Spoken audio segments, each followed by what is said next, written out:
Serge Blanco ils sont pas a bien lancé parce un qu'ils plan de descendent, relance. mais voilà, hier matin, déjà la première info, Ambitieux. il était réélu président pour 6 ans.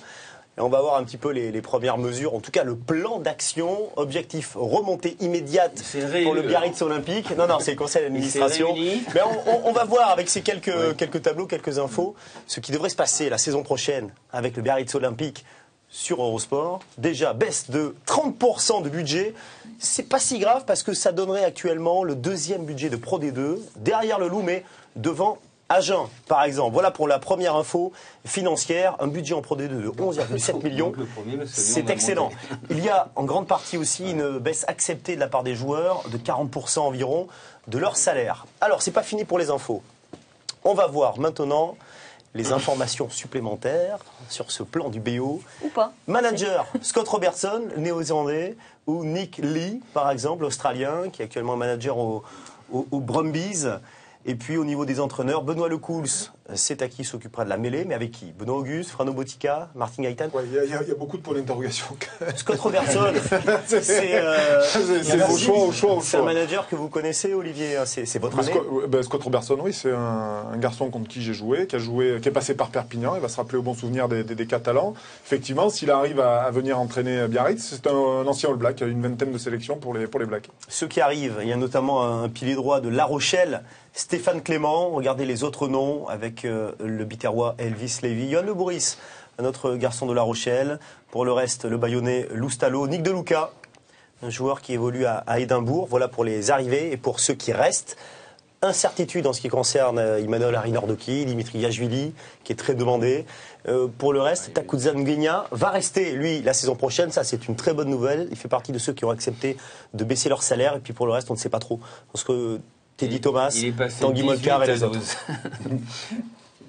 Il est bien. Avec le salaire actuel, tu aurais acheté la piscine tout de suite. Hein, tu aurais eu la piscine tout de suite avec le salaire actuel. Tu te rappelles Voilà pour le BO. Et pour le plan de reprise, le plan de relance. Qui va accompagner le BO en Pro D2? Je vous demande. Alors, on va regarder la zone rouge. On va demander l'avis d'Edé. Ça m'intéresse. Parce que ce qui est Regardez, extraordinaire André. dans le top 14 2 secondes, c'est qu'il n'y a pas de ventre mou. On s'occupe de ceux qui vont se Il n'y a pas qualifier. d'entre nous. Non, soit tu risques de descendre, soit tu risques d'être dans les 6 premiers. Donc c'est extraordinaire dans ce top 14. C'est quand même l'intérêt. Pour l'instant, Dédé, il est critique et tout, mais en dehors de Brive qui est sûr de descendre, ni de rester. Pour l'instant, c'est Bayonne qui descend.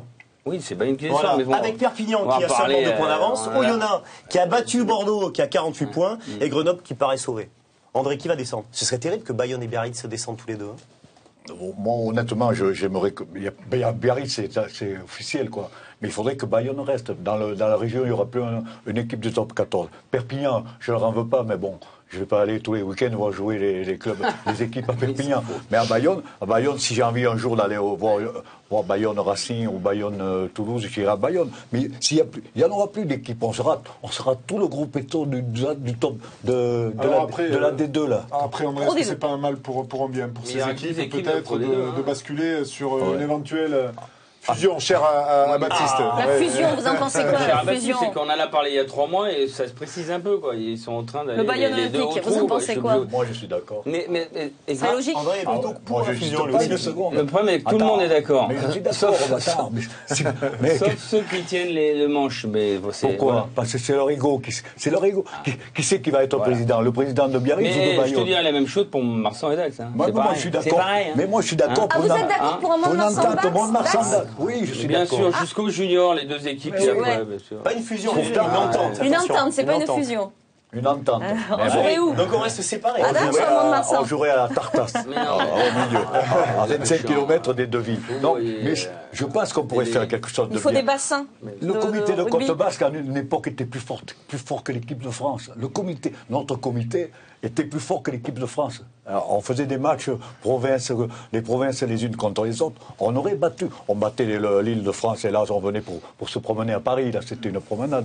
Mais on battait tous les comités. Et on était 13 internationaux sur les 15 de l'équipe de France. Tout se passait là.